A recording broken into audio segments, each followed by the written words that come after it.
Hello everyone, welcome again on my YouTube channel Taming Physics। आज के lecture में बेटा हम लोग किसी भी वेक्टर को थ्री म्यूचुअली परपेंडिकुलर डायरेक्शन में रिजॉल्व कैसे करते हैं और उस वेक्टर को in three mutually perpendicular component में रिप्रेजेंट कैसे करते हैं उनको हम लोग पढ़ेंगे।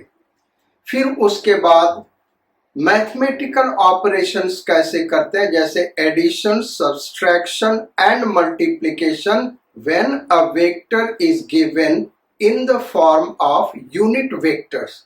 ये चीज हम करने चल रहे हैं। तो लास्ट टर्म हमने डिस्कस किया था, जैसे सपोज करो कोई वेक्टर आर है और उसको दो म्यूचुअली परपेंडिकुलर डायरेक्शन में रिजॉल्व करना सीखा था हमने। ये वेक्टर आर एंगल थीटा बना रहा है एक्स एक्सिस के साथ। तो एक्स डायरेक्शन का कंपोनेंट हमने क्या बताया था, जिधर थीटा एंगल बना होगा उधर का कंपोनेंट आर कॉस थीटा होगा और दूसरे डायरेक्शन का कंपोनेंट आर साइन थीटा होगा। ये हमने प्रूव भी करके दिखाया था।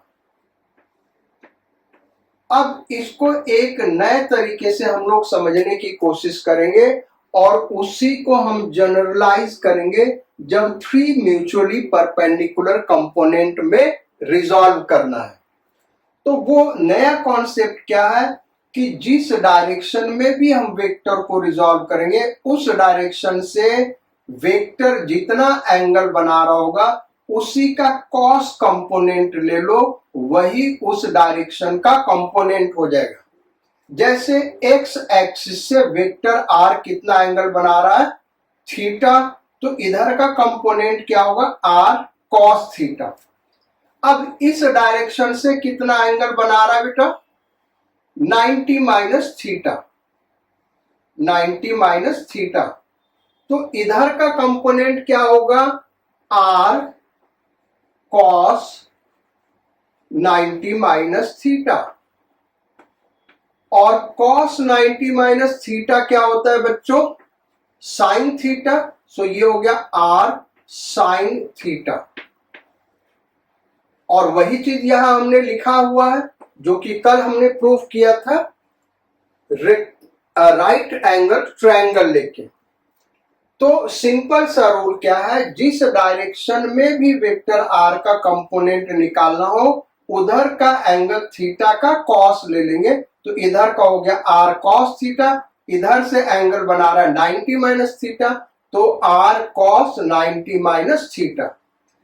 यही चीज हम यहां पे करने चल रहे हैं। अब ये थ्री डायमेंशन में हम रिजॉल्व कर रहे हैं वेक्टर को, यानी वही वेक्टर आर है वो एक्स एक्सिस से अल्फा एंगल बना रहा है, वाई एक्सिस से बीटा एंगल बना रहा है और जेड एक्सिस से गामा एंगल बना रहा है। यानी इसके तीन कंपोनेंट होंगे, एक एक्स एक्सिस के अलोंग, दूसरा वाई एक्सिस के अलोंग और तीसरा जेड एक्सिस के अलोंग। तो एक्स एक्सिस वाला कंपोनेंट क्या होगा, जिसको हम रिप्रेजेंट कर रहे हैं आर एक्स से, तो r x is equal to r cos alpha. Y direction का कंपोनेंट क्या होगा भाई, इसको हम आर वाई से रिप्रेजेंट कर रहे हैं, is equal to r cos beta, क्योंकि वाई एक्सिस से कितना एंगल बना रहा है, बीटा एंगल बना रहा है। देन z कंपोनेंट क्या होगा, r z is equal to r cos gamma, क्योंकि z एक्सिस से वेक्टर r कितना एंगल बना रहा है, गामा एंगल बना रहा है। अब ये जो वेक्टर r है ये इन कंपोनेंट के फॉर्म में हम कैसे रिप्रेजेंट करेंगे, vector r is equal to are x I cap plus r y J cap plus r z के कैप। जो वेक्टर आर है बेटा वो तीन कंपोनेंट्स, जैसा हमने कल डिस्कस किया था, जब कंपोनेंट्स का हम वेक्टर एडिशन करेंगे तो हमको क्या मिलेगा, ओरिजिनल वेक्टर मिल जाएगा। तो वेक्टर आर अगर हम देखें ये क्या है, तो इसके तीन कंपोनेंट है, एक आर एक्स, दूसरा आर वाई और तीसरा आर जेड। तो वेक्टर आर इक्वल टू क्या हो जाएगा, आर एक्स आई कैप प्लस आर वाई जे कैप प्लस आर जेड के कैप, ये वेक्टर आर हो गया। यहां पे जो कॉस अल्फा, कॉस बीटा और कॉस गामा है, इसको हम डायरेक्शनल कोसाइन कहते हैं। डायरेक्शनल कोसाइन इसलिए कहते हैं क्योंकि ये डायरेक्शन दे रहा है वेक्टर का, किसके साथ, एक्स एक्सिस, वाई एक्सिस और जेड एक्सिस के साथ। किसके टर्म में दे रहा है, कॉस के टर्म में दे रहा है, इसलिए हम इसको डायरेक्शनल कोसाइन कहते हैं। अब डायरेक्शनल कोसाइन का एक और रिलेशन है जिसको हम आगे डिस्कस करेंगे, लेकिन पहले इसको डिस्कस किया जाए। तो वेक्टर आर ये है, जहां पे r x, r y, r z हमको लिखा हुआ है, यानी अगर हमको ये एंगल्स पता हो तो आर एक्स, आर वाई और आर जेड निकाल सकते हैं। अब वेक्टर आर का मैग्नीट्यूड क्या होगा, इस वेक्टर आर का मैग्नीट्यूड यानी ओ ए, ये क्या होगा, तो इसको निकालने के लिए फार्मूला है आर इज इक्वल टू, अगर ये हम देखें तो ये जो वेक्टर आर है यानी ओ ए, वो आर एक्स, आर वाई और आर जेड क्या है, म्यूचुअली परपेंडिकुलर है, तो इनके साथ रिलेटेड होगा r x square plus r y square plus r z square. ऐसा क्यों हो रहा है, ये बड़ा सिंपल रूल है। इस फार्मूले के बाद ये फार्मूला आपको याद करना जरूरी है। अगर कोई भी vector i cap, j cap, k cap के टर्म में दिया है तो उस वेक्टर का मैग्नीट्यूड हम ऐसे निकालेंगे।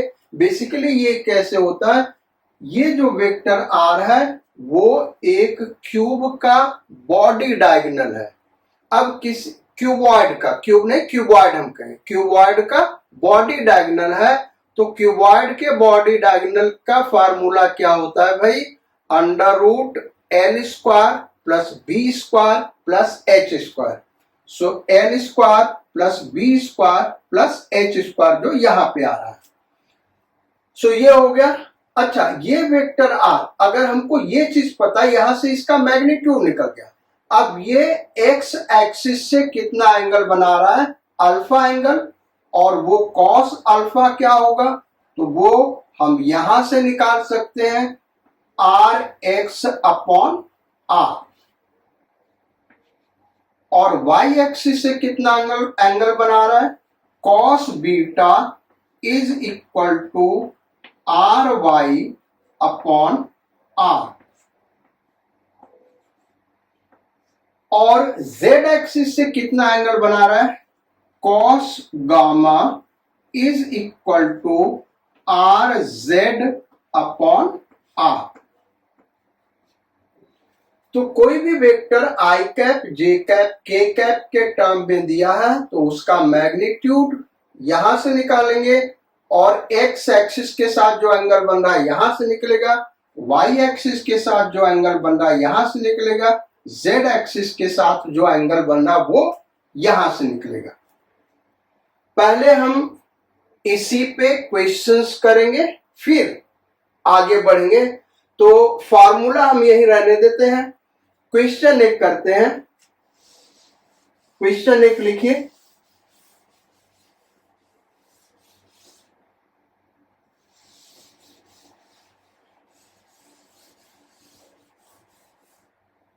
क्वेश्चन ये है, there is a vector A, so this is first question दे रहे बेटा, there is a vector A is equal to I cap minus 2j cap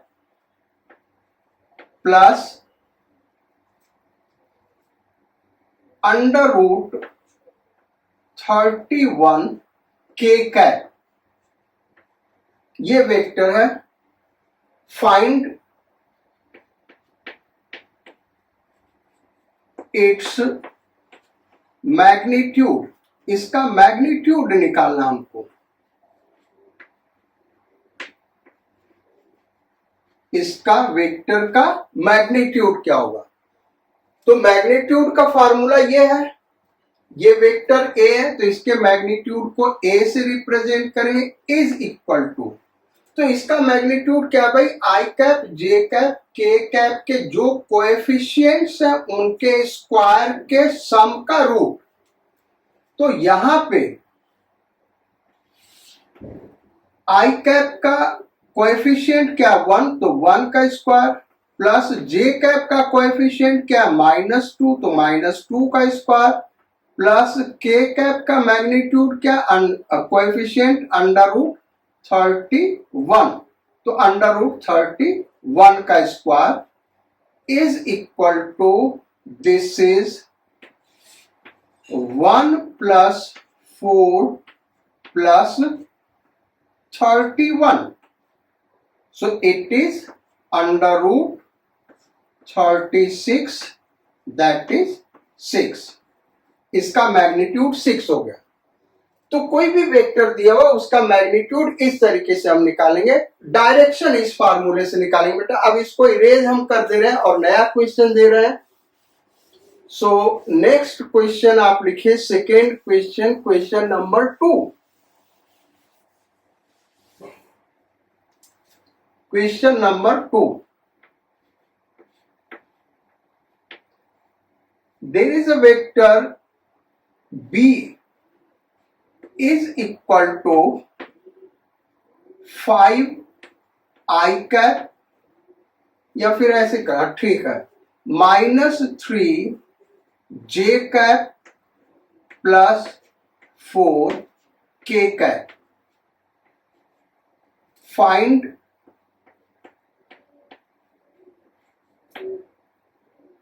its magnitude, that is b हमको निकालना, and the angle it makes with x axis, y axis and z axis.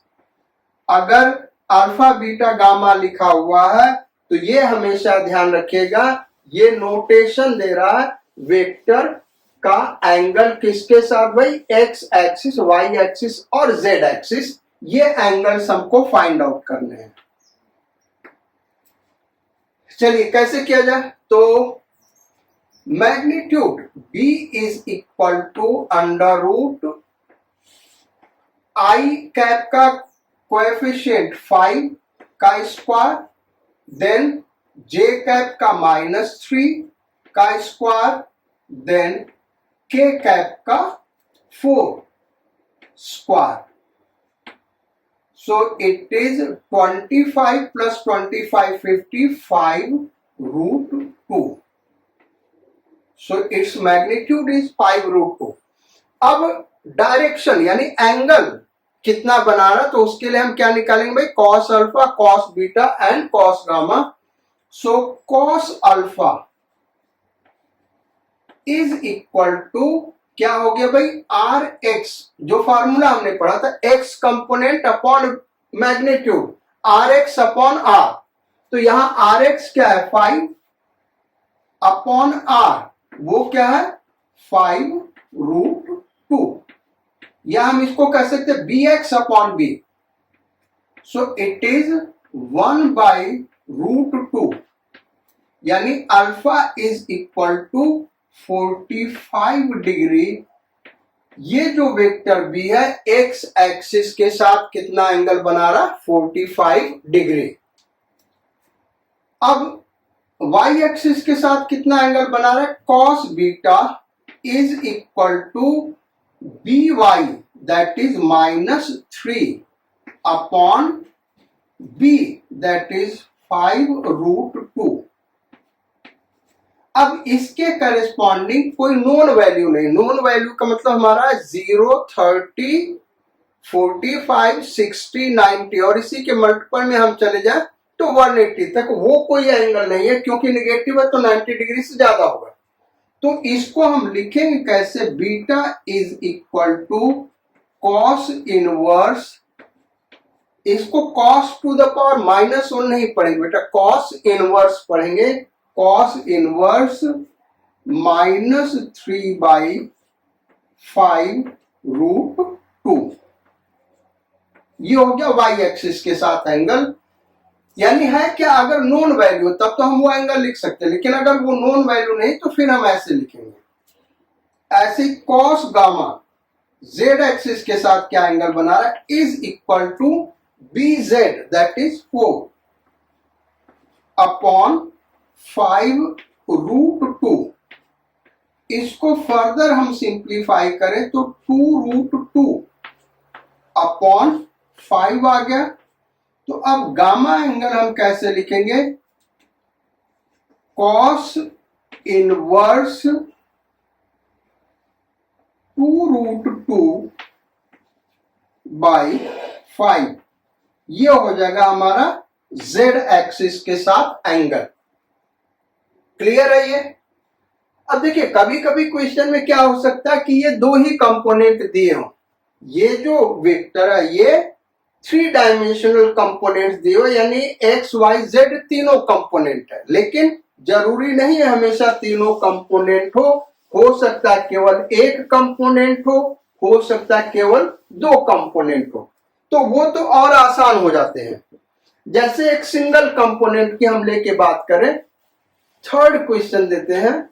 So formula यही लगने वाला है। Question number 3,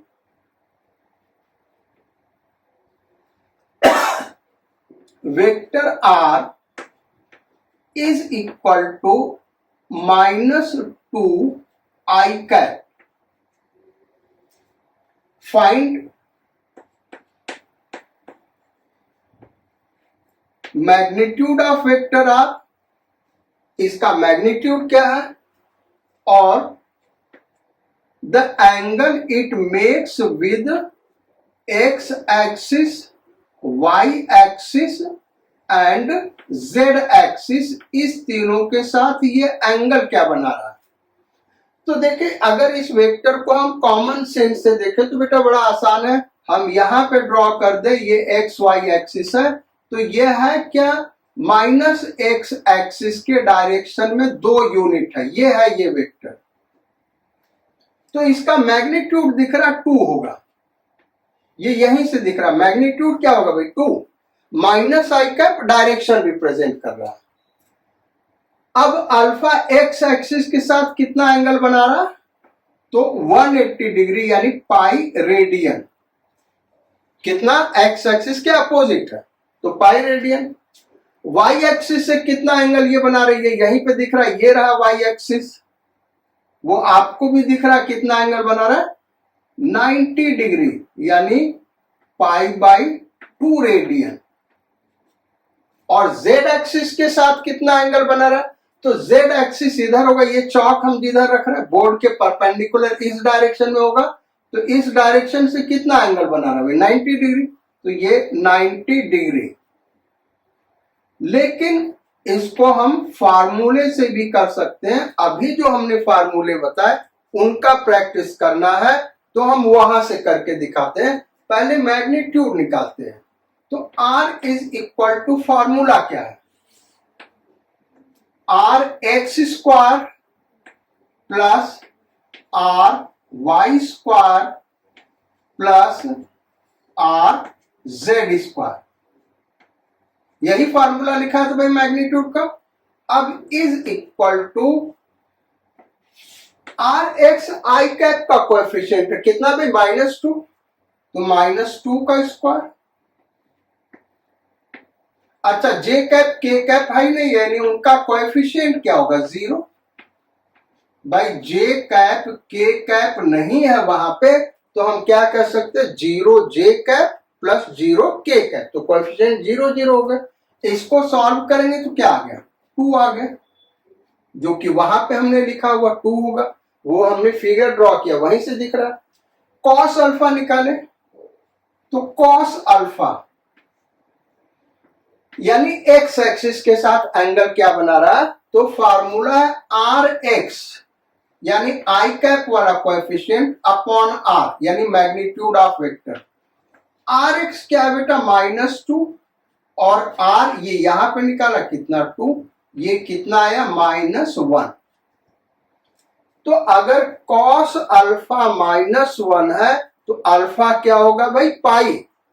बेटा cos theta अगर 1 है तो 0 होता है थीटा, और -1 है तो थीटा क्या होता है 180 डिग्री, पाई रेडियन।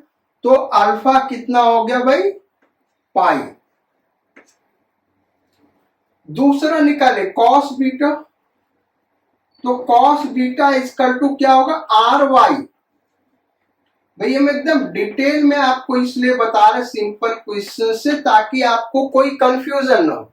यहां देखें आर वाई क्या है 0, क्योंकि उसका जे कैप का कोई कोएफिशिएंट है ही नहीं है। आर वाई क्या है, जे कैप का कोएफिशिएंट है वो नहीं है यानी 0 है, अपॉन 2 ये 0 आ गया।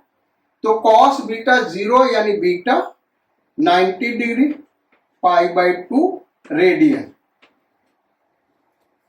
ऐसे ही कॉस गामा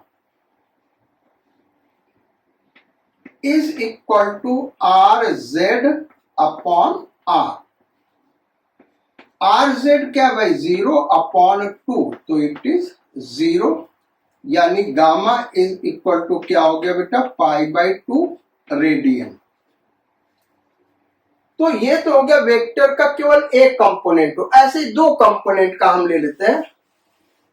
तो next question number 4। Question number 4 लिखो भी जल्दी। तो क्वेश्चन नंबर 4 है vector C is equal to 3i cap plus 4j cap. ये लो भाई, अब हमको निकालना इसका मैग्नीट्यूड क्या है और एक्स एक्सिस, वाई एक्सिस और जेड एक्सिस से एंगल क्या बना रहे, यानी अल्फा, बीटा और गामा फाइंड आउट करना है। तो इसको जो 2 डायमेंशन में हमने बनाया था उन फार्मूले से भी कर सकते हैं, वहां से भी कर देते हैं, और 3 डायमेंशन के फार्मूले दोनों से हम कर देते हैं बेटा। तो एक्स और वाई एक्सिस हमने ड्रॉ कर दिया। इस वेक्टर को देखें तो एक्स एक्सिस के अलोंग 3 यूनिट है, ये हो गया 3i cap plus 4j cap, यानी ये है वो वेक्टर। तो इसको हमने ऐसे मिला दिया, ये हो गया। इसको ऐसे बढ़ा दे तो ये आर वाई हो गया, यहां से लेके यहां तक आर वाई, और ये क्या हो गया भाई आर एक्स। ये भी आर एक्स के बराबर होगा, ये आर वाई के बराबर होगा। ये एंगल थीटा ले ले तो ये थीटा निकल जाएगा, तो वाई एक्सिस के साथ 90 माइनस थीटा एंगल होगा, वो हमको पता है। तो हमने इसके मैग्नीट्यूड के लिए कैसे बताया था बेटा, वहां का फार्मूला देखोगे तो हमने ऐसे बताया था, √r(x²) प्लस r(y²), और ये पाइथागोरस थ्योरम से दिख भी रहा है। तो √3² प्लस 4², तो कितना हो गया भाई 5 आ गया। अच्छा, अब अल्फा एंगल निकालना है, तो फार्मूला जो था वहां पे वो था Rx is equal to R cos theta, यानी R कितना निकाला हमने बेटा 5, और Rx देखें तो कितना वहां पे, Rx यही होगा ना 3 cos थीटा, यानी cos थीटा कितना आ गया भाई 3/5। तो जो थीटा होगा बेटा, ये एक पर्टिकुलर एंगल है जो हमको याद करना होगा कंपटीशन में, ये दिया नहीं होगा तो इसको हम यहां पे समझा देते हैं। बेसिकली दो एंगल है जो आपको याद करना होगा। अभी तक जो आपने एंगल याद किया है 0 degree, 30 degree, 45 degree, 60 degree, 90 degree और उसके आगे 180 डिग्री तक, ये सब आपको 100% याद करने हैं। वैसे दो एंगल है, एक है 53 डिग्री और दूसरा है 37 डिग्री।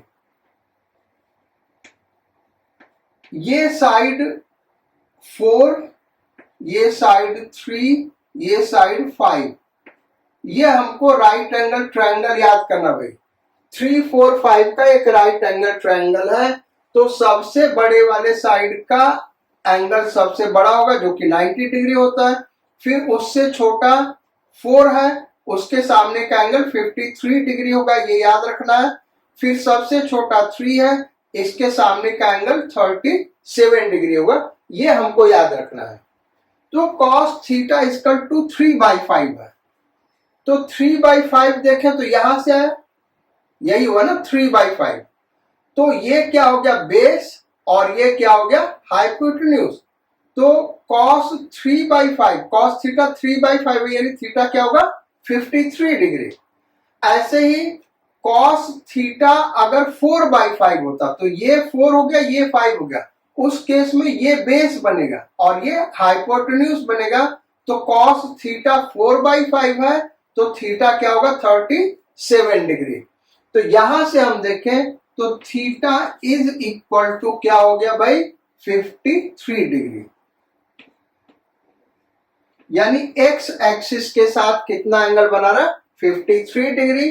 तो वाई एक्सिस के साथ कितना एंगल बनाएगा 90 माइनस थीटा, वो फिगर में दिख रहा है, वो कितना होगा। तो 90 माइनस 53 करेंगे बेटा कितना आ जाएगा 37 डिग्री। तो ये हमारे तीनों आंसर्स हो गए। मैग्नीट्यूड ये हो गया, एक्स एक्सिस के साथ एंगल ये हो गया, वाई एक्सिस के साथ एंगल ये हो गया। ये ट्रायंगल आप ड्रॉ कर लीजिएगा। इससे साइन माने जितने भी T ratio sine cos tan और भी बाकी जो तीन है उनका 37 डिग्री और 53 डिग्री निकाला जा सकता है। आपके दिमाग में अगर ये है कि ये बेस होता है और ये परपेंड होता है, ये गलत है बेटा। ये भी बेस हो सकता है, ये भी परपेंड हो सकता है, डिपेंड करता है हम थीटा किसको लेते हैं। तो जैसा अभी हमने बताया अगर कॉस थीटा 3/5 दिया है तो 3/5 यहां से आ रहा है और चूंकि कॉस ले रहे हैं यानी ये बेस होगा, ये हाइपोटेन्यूज होगा, तो ये कितना हो गया थीटा 53 डिग्री। अगर साइन थीटा 4/5 होता, मान लो साइन थीटा आपको निकालना दिया, साइन थीटा इक्वल टू 4/5, तो ये देखो ये 4/5 हो गया, तो साइन के लिए क्या परपेंड है और ये हाइपोटेन्यूज है, यानी थीटा कौन सा होगा ये होगा, यानी थीटा कितना होगा 53 डिग्री। ऐसे ही tan थीटा 4/3 होता है, सपोज कर लो कहीं पे आ गया। अब थीटा क्या होगा, तो ये राइट एंगल ट्रायंगल हमने ड्रॉ किया, तो अगर इसको हम थीटा लेंगे तभी tan थीटा 4/3 होगा, यानी थीटा ये है यानी 53 डिग्री हो गया। अब सपोज कर लो ऐसे दिया हुआ कि cos theta is equal to 4/5। cos theta क्या भाई 4/5। तो यहां पे cos थीटा क्या होता बेस अपॉन हाइपोटेन्यूज। तो बेस ये होगा क्योंकि ये 4 है और हाइपोटेन्यूज ये होगा, यानी थीटा क्या होगा ये होगा। तो थीटा कितना हो जाएगा 37 degree. Sine theta is equal to 3/5। तो साइन थीटा क्या होता है परपेंड अपॉन हाइपोटेन्यूज, और ये 3 है यानी ये परपेंड है, ये हाइपोटेन्यूज है, यानी बेस ये होगा, यानी थीटा क्या होगा 37 डिग्री, यहां 37 डिग्री। tan थीटा दिया है 3/4। तो tan थीटा क्या होता है बेटा बेस अपॉन tan थीटा क्या होता है, परपेंड अपॉन बेस। तो ये 3 है, ये 4 है, इस केस में ये परपेंड हो गया और ये बेस हो गया। अब ये परपेंड है, ये बेस है, तो एंगल कौन सा होगा बेटा, ये वाला होगा, यानी tan 3/4 दिया तो थीटा क्या हो गया, 37 डिग्री। तो इस तरीके से हम इनको निकालते हैं। इसको आप अच्छे से समझ लीजिए, आगे आएगा तो फिर हम एक बार इसको डिटेल में डिस्कस करेंगे। अगर नहीं समझ में आया होगा तो आप एक बार हमसे कांटेक्ट करिएगा, हम आपको इंडिविजुअली एक बार इसको और एक्सप्लेन कर देंगे। तो ये हो गया। अब हम बात ये कर रहे थे कि ये जो सिंपल सा क्वेश्चन था ऐसे भी कर सकते, ये भी फार्मूला हमने पढ़ाया हुआ। अच्छा, जो RX RY RZ वाला फार्मूला वहां से भी हम सॉल्व कर सकते हैं। तो उससे कैसे होगा भाई, C is equal to under root, formula क्या भाई, CX square plus CY square plus CZ square. तो यहां पे अगर CX देखें तो कितना लिखा हुआ है, 3, तो 3 का स्क्वायर प्लस CY कितना लिखा हुआ है भाई, 4, तो 4 का स्क्वायर प्लस CZ के कंपोनेंट है नहीं, 0 का स्क्वायर इज इक्वल टू 5। ये देखिए मैग्नीट्यूड यहां पे निकाला, ये यही वाला आ गया। अब अल्फा यानी एक्स एक्सिस के साथ क्या एंगल है, जिसको हमने यहाँ पे थीटा से रिप्रेजेंट किया, यहां करके दिखाते बेटा। तो cos अल्फा, फार्मूला के cos alpha is equal to CX upon C। तो CX कितना है बेटा, 3 और C कितना है, 5। तो अल्फा क्या होगा, अभी हमने इसको डिस्कस किया है, 53 degree. cos beta is equal to CY upon C। CY कितना भाई, 4, C कितना है, 5, बीटा कितना होगा, अभी जो राइट एंगल ट्रायंगल बनाया था वहां से आप देखेंगे ये 37 degree. cos gamma is equal to CZ upon C। CZ यानी K कैप वाला कंपोनेंट, और वो क्या यहाँ पे 0 नहीं है, तो 0 अपॉन 5 इज इक्वल टू 0। तो cos गामा 0 है, यानी गामा इज इक्वल टू क्या हो गया बेटा, 90 डिग्री। आंसर वही आ रहा है, देखो एक्स एक्सिस के साथ 53 डिग्री, वाई एक्सिस के साथ 37 डिग्री। अब ये जो वेक्टर है ये एक्स वाई प्लेन में लाई कर रहा है, तो जेड एक्सिस के साथ कितना एंगल बनेगा, 90 डिग्री, वो भी यहां पे आ गया। तो ये हो गया भाई किसी वेक्टर का कंपोनेंट में रिप्रेजेंटेशन, यानी 3 कंपोनेंट में एक्स वाई जेड में रिप्रेजेंटेशन। और फिर अगर ऐसा दिया है तो उसका मैग्नीट्यूड और एक्स वाई जेड एक्सिस के साथ वो एंगल कितना बना रहा, उनको हम कैसे फाइंड आउट करेंगे, ये हम लोगों ने सीखा। अब आगे बढ़ते हैं। एक्चुअली हम किसी वेक्टर को एक्स वाई जेड कंपोनेंट में लिखना क्यों चाहते हैं, यूनिट वेक्टर के टर्म में क्यों लिखना चाहते हैं। सिंपल सा उसका रीजन है कि अगर हम किसी वेक्टर को आई cap j cap k cap के टर्म में लिखते हैं तो उस केस में इन वेक्टर्स का मैथमेटिकल ऑपरेशन बहुत आसान हो जाता है। मैथमेटिकल ऑपरेशन का मतलब एडिशन, सब्सट्रैक्शन एंड मल्टीप्लिकेशन, ये तीनों बहुत आसान हो जाता है बेटा। तो अब ये तीनों करेंगे कैसे, अगर कोई vector i cap j cap k cap के टर्म में लिखा है तो उसका मैग्नीट्यूड कैसे निकालेंगे और डायरेक्शन यानी एक्स वाई जेड एक्सिस के साथ एंगल क्या बना रहा है कैसे निकालेंगे, वो हमने अभी सीखा। अब अगर वेक्टर्स आई cap j cap k cap के टर्म में दिए हैं तो उनका मैथमेटिकल ऑपरेशन कैसे करेंगे, यानी एडिशन, सब्सट्रैक्शन, मल्टीप्लिकेशन कैसे करेंगे, वो हमको सीखना है। तो उनके लिए फार्मूला मेथड क्या, ये हम यहाँ पे करते हैं एक एग्जांपल से। Let vector A is equal to A X I cap plus A Y J cap plus A Z के cap and vector B is equal to B X I cap plus B Y J cap plus B Z के cap.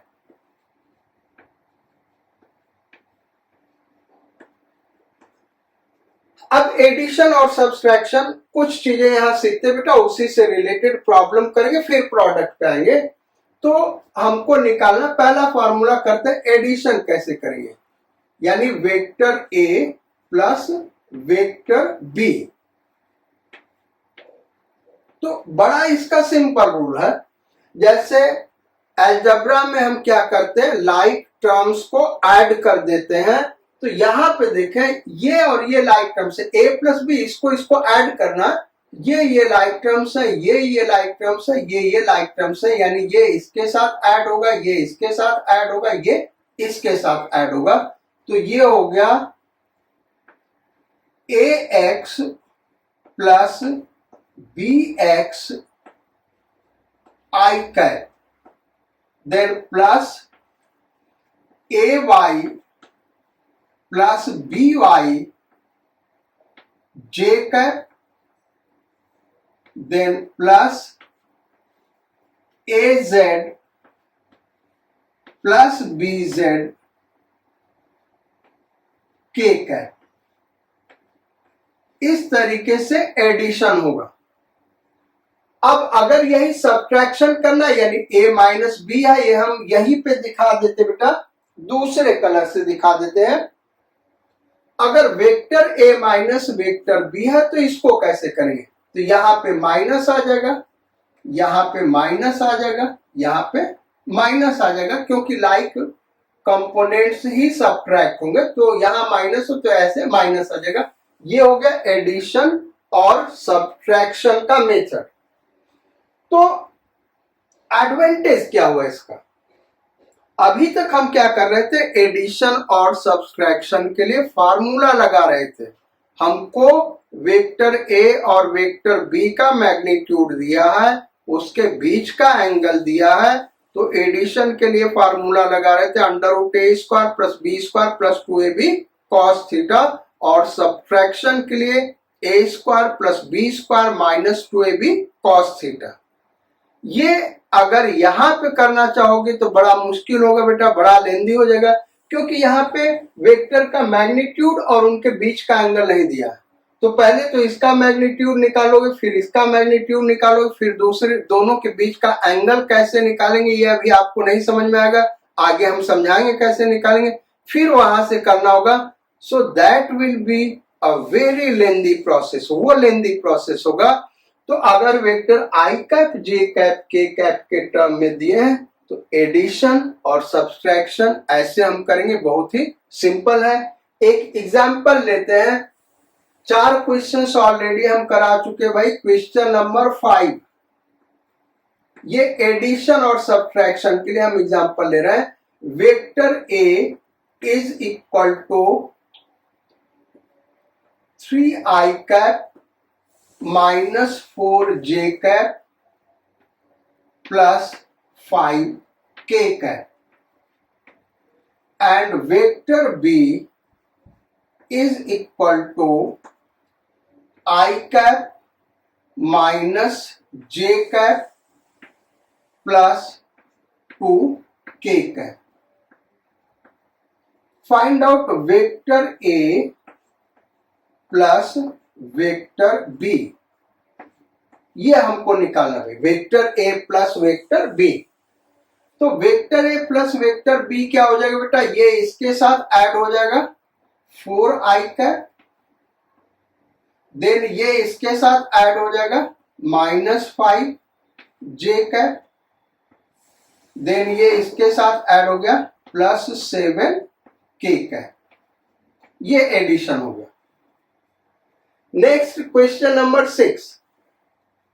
कभी कभी बच्चे ये पूछते हैं कि sir अगर हो सकता है कि इसका ये कंपोनेंट न दिया हो, इसमें ये हो ही ना, यानी ये कितना हो भाई आई कैप प्लस 2k कैप, और इस वेक्टर का ये कंपोनेंट नहीं दिया, ये है हमारा vector a is this one, vector b is this one, find out vector a plus vector b, ये हमको फाइंड आउट करना है। तो अब हम कैसे इसको करेंगे बेटा, तो हम इसको लिख सकते हैं, यहां देखो k कैप का कोएफिशिएंट क्या 0, हम ऐसे लिख सकते हैं ना 3i cap minus 4j cap plus 0k cap, ऐसे हम लिख सकते हैं। अच्छा इसको कैसे लिख सकते हैं भाई, i cap plus 0j cap plus 2k cap. अब ऐड कर ले तो a का a के साथ, i कैप का i कैप के साथ 4i कैप, j कैप का j कैप के साथ minus 4j cap, k cap का k कैप के साथ प्लस 2k कैप, यह आंसर हो जाएगा। So this will be a plus b। Question number 7।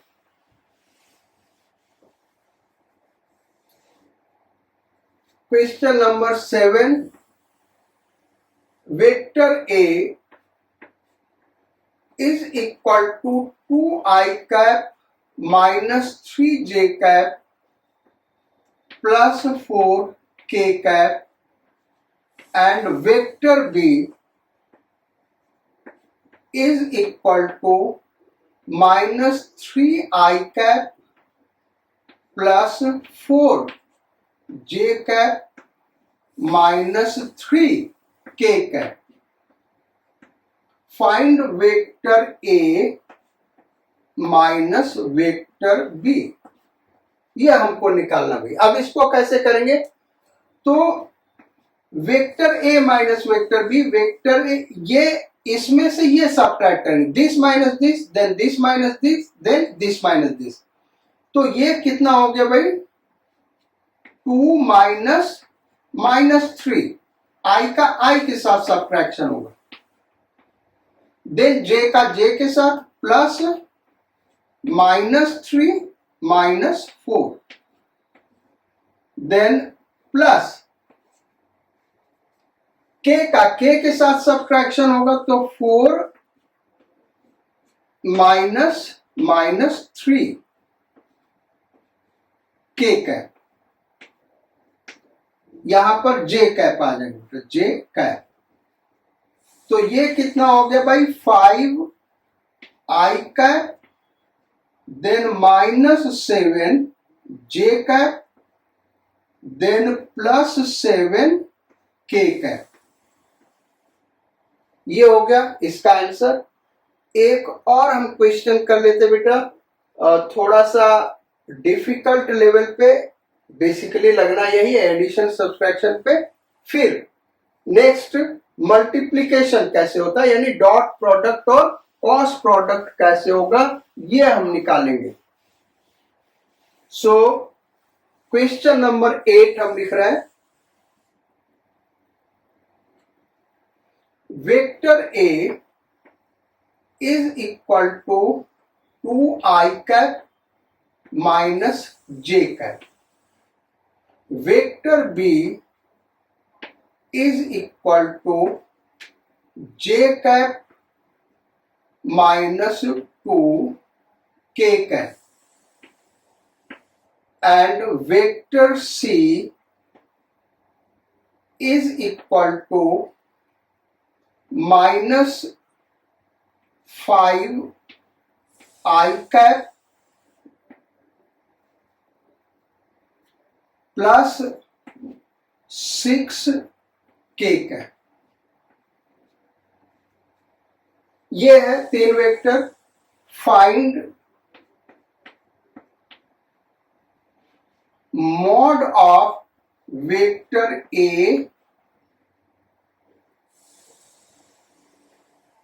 Plus B, इसको प्लस कर लेते हैं बेटा, इसको माइनस कर लेते हैं, ये प्लस हो गया तो इधर हो गया, और ये इसको माइनस और ये माइनस करेंगे तो ऐसे कर लेते हैं, ये ऐसे कर लेते हैं, माइनस सी, ये हमको निकालना है। वेक्टर ए बी सी ये तीन दिया हुआ, हमको निकालना क्या, mod of vector A plus B minus C. तो इज इक्वल टू क्या होगा, देखो हम कर क्या सकते हैं, इसमें इसको प्लस करना और ये वाला क्या करना है, माइनस करना है। तो ये हो गया 2i कैप माइनस जे कैप, ये वेक्टर ए हो गया बेटा, देन प्लस बी, तो प्लस जे cap minus 2k cap, then minus क्या है सी वेक्टर, तो 5i cap, then minus 6k cap. अब ब्रैकेट अगर ओपन हम करें तो ये हो गया 2i cap minus J cap plus J cap minus 2k cap minus 5i cap plus 6k cap is equal to, अब i के साथ ऐड या सब्ट्रैक्ट होगा, तो ये 2i फिर यहां माइनस 5i, तो कितना हो गया माइनस 3i कैप, फिर ये जे कैप माइनस जे कैप प्लस जे कैप, ये क्या हो गया कैंसिल आउट हो गया, then minus 2k cap plus 6k cap, ये हो गया 4k कैप। और हमको निकालना क्या था भाई, इसका मॉड निकालना था, ऐसे कर दिया हमने, इसका मॉड निकालना है, ये अब सिंप्लीफाई हो गया। अब मॉड क्या होगा, तो इसके लिए हमने क्या फार्मूला पढ़ा था, अंडर रूट एक्स कंपोनेंट का स्क्वायर या माइनस 3 का स्क्वायर प्लस वाई कंपोनेंट का स्क्वायर जो कि 0 है यहाँ पे, प्लस जेड कंपोनेंट का स्क्वायर जो कि 4 है, तो ये कितना आ गया भाई 5 आ गया। सो इसका आंसर बच्चों 5 हो गया। तो ये हो गया एडिशन। अब बात करते हैं हम मल्टीप्लिकेशन का। तो मल्टीप्लिकेशन 3 टाइप का हम लोग करेंगे बेटा, एक तो स्केलर के साथ मल्टीप्लिकेशन और दूसरा वेक्टर का वेक्टर के साथ मल्टीप्लिकेशन। कैसे करेंगे, तो पहले स्केलर के साथ मल्टीप्लिकेशन हम दिखा रहे हैं। ये जो वेक्टर ए और वेक्टर बी यही है। अब हमको निकालना है, सपोज कर लो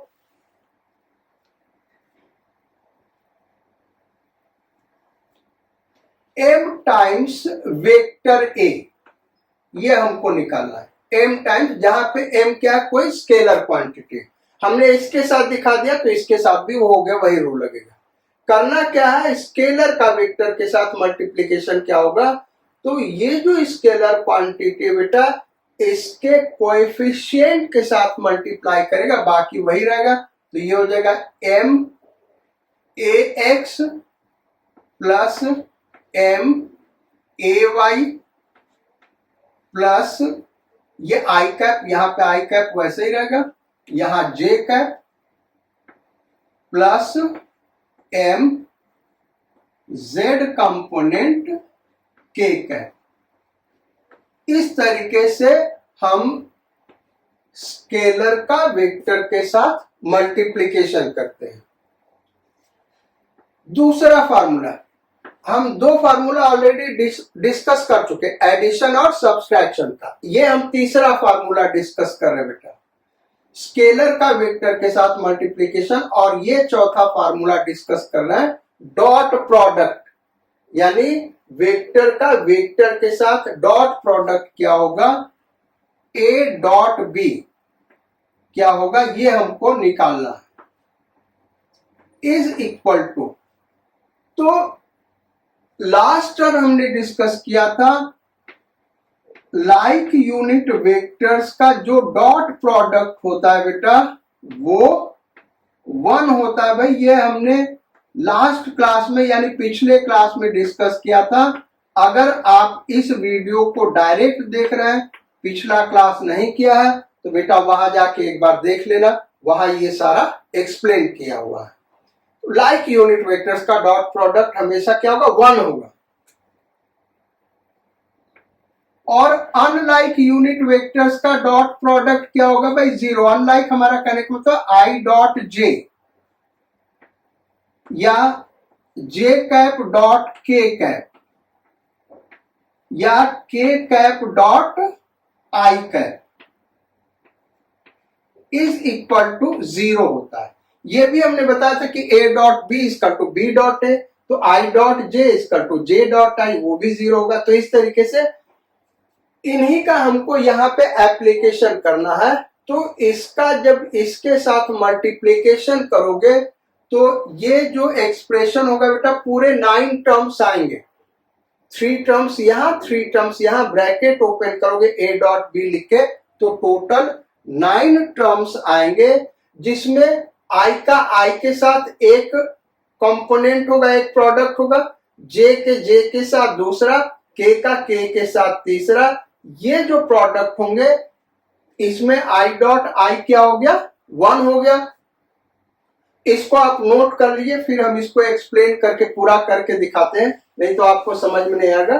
सो इसको हम ओपन करते हैं। ये हो गया A X I cap plus A Y J cap plus A Z के कैप डॉट बी एक्स आई कैप प्लस बी वाई जे कैप प्लस बी जेड के कैप। अब ब्रैकेट ओपन करें बेटा, तो इसका इसके साथ मल्टीप्लीकेशन हो गया, A x B X I dot I क्या हो गया बेटा, आई डॉट आई। फिर इसका इसके साथ multiplication, a x b y i dot j plus इसका इसके साथ multiplication, a x b z i dot के कैप। ये हो गए। इसी में आगे कर देते इसका इसके साथ मल्टीप्लीकेशन, तो ये हो गया A Y B X J cap dot I cap plus इसका इसके साथ multiplication, A Y B Y J cap dot J cap plus इसका इसके साथ multiplication, A Y B Z J dot के कैप। ये हो गया। अब इसका मल्टीप्लीकेशन करें उन तीनों के साथ, तो ये हो गया ए जेड बी एक्स, यहां के कैप यहां आई cap, k cap dot I cap plus इसका इसके साथ मल्टीप्लीकेशन, ये क्या हो गया बेटा, ए जेड बी वाई के cap dot J cap plus इसका इसके साथ multiplication AZ BZ K cap dot K cap. अब अभी हमने बताया था कि I cap dot I cap 1, J cap dot J cap 1, K cap dot K cap 1। इसके अलावा जितने भी डॉट प्रोडक्ट होंगे सारे का सारा 0 होगा। I के साथ 1, J का J के साथ 1, K का K के साथ 1।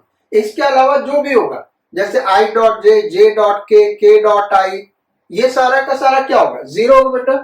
तो अब देखो लाइक यूनिट वेक्टर्स के साथ डॉट प्रोडक्ट है कहाँ का, एक तो यहाँ पे है I डॉट I, ये अनलाइक हो गया, ये अनलाइक हो गया, ये अनलाइक हो गया, ये अनलाइक हो गया, नहीं ये है J डॉट J, फिर ये अनलाइक हो गया, ये अनलाइक, ये अनलाइक, फिर ये,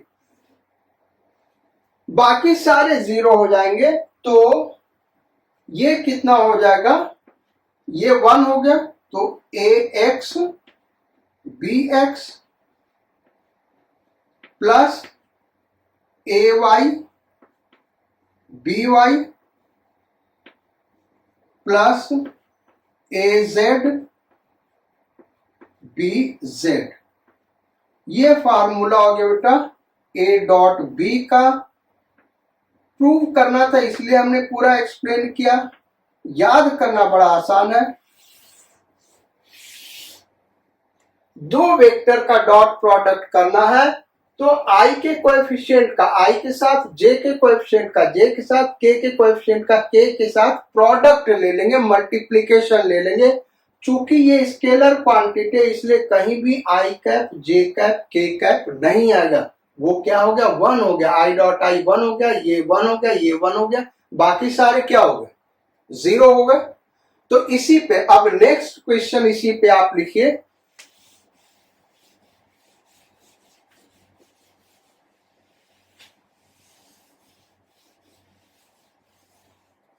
कैसे करेंगे भाई। तो यहां पे हम फार्मूला लिख दे रहे बेटा A डॉट B होगा क्या, अभी जो हमने लिखा है उसको यहां पे लिख दे रहे हैं फार्मूला, फिर यहीं से हम समझाएंगे क्या होगा भाई। AX BX इसका इसके साथ multiplication plus AY BY plus AZ BZ। ये हो गया बेटा। तो आप क्वेश्चन देते हैं, क्वेश्चन नंबर 9। ये दिया हुआ vector A is equal to I cap plus 2J cap minus 3K cap and vector B is equal to 4I cap minus 3J cap plus K cap. Find A dot B। हमको क्या करना है बेटा, A dot B निकालना है। तो formula ये रहा, I का I के साथ मल्टीप्लीकेशन, यहां 1 है यहां 4, तो 1 इंटू 4, देन प्लस, फार्मूले में प्लस आया, J के कोएफिशिएंट का J के साथ मल्टीप्लीकेशन यानी 2 into minus 3, then plus K के कोएफिशिएंट का K के साथ मल्टीप्लीकेशन माइनस 3 इंटू 1, तो ये हो गया 4 माइनस 6 माइनस 3, बच्चों कितना हो गया -5। A डॉट B -5 आ गया। अब लास्ट एक क्वेश्चन करा देते हैं, क्योंकि स्टूडेंट्स कभी कभी पूछते हैं कि सर अगर A का कोई ये कंपोनेंट नहीं है, B का नहीं है, तब कैसे करेंगे। तो फार्मूला वही लगने वाला, जैसे हम ये सपोज कर ले बेटा हमारा इस तरीके से दिया हुआ I cap plus 4J cap then ये दिया हुआ 4j cap minus 5k cap, ये ऐसे दिया हुआ। अब हमको कह रहा कि a डॉट b क्या होगा। ये हमारा लास्ट क्वेश्चन है, क्वेश्चन नंबर 10 है भाई, ये ध्यान रखिएगा, क्वेश्चन नंबर 10। इसको हम कैसे करेंगे a डॉट b। तो अभी एडिशन और सब्सट्रैक्शन में हमने डिस्कस किया था, हम इसको ऐसे लिखेंगे i cap plus 4j cap plus 0k cap, क्योंकि k कैप का कोएफिशिएंट नहीं है। अच्छा, इसको कैसे लिखेंगे बेटा, i कैप का कोएफिशिएंट नहीं, तो 0 i cap plus 4j cap minus 5k cap. तो अब a डॉट b क्या होगा, i के कोएफिशिएंट का i के साथ मल्टीप्लिकेशन, यानी 1 इंटू 0, ये हो गया 1 इंटू 0, देन प्लस, ये फार्मूले में प्लस आ रहा है, j कैप के कोएफिशिएंट का j कैप के साथ मल्टीप्लिकेशन, तो यहां पे 4, यहां पे 4, 4 इंटू 4, देन प्लस, यहां पे प्लस आया, k कैप के कोएफिशिएंट का k कैप के साथ multiplication 0 into minus 5। i cap j cap k cap नहीं आएगा क्योंकि ये स्केलर क्वांटिटी है, तो ये क्या हो गया बेटा, 0 प्लस 16 प्लस 0, यानी this is 16, a dot b 16 आ गया। तो यहां तक आज रहने देते बेटा, नेक्स्ट टर्म क्रॉस प्रोडक्ट करेंगे, और उसके अलावा कोई वेक्टर दिया है तो उसका यूनिट वेक्टर कैसे निकालते हैं, दो म्यूचुअली परपेंडिकुलर वेक्टर्स हम कैसे फाइंड आउट करते हैं, दो वेक्टर्स के बीच का एंगल कैसे फाइंड आउट करते हैं, किसी एक वेक्टर के अलोंग दूसरे का कंपोनेंट कैसे फाइंड आउट करते हैं, दो वेक्टर पैरेलल है कि नहीं कैसे फाइंड आउट करते हैं, दो वेक्टर परपेंडिकुलर है कि नहीं कैसे फाइंड आउट करते हैं, तीन वेक्टर दिए हैं वो कोप्लेनर है कि नहीं कैसे फाइंड आउट करते हैं। ये सब ट्रिक सीखेंगे जो लास्ट क्लास होगा वेक्टर का। उसके बाद हम जो टफ क्वेश्चंस होंगे नीट और एडवांस्ड लेवल के, वो उसके नेक्स्ट लेक्चर में करेंगे। So till then you stay healthy, do hard labor. So let us meet again in next class. Bye bye, sayonara, and God speed.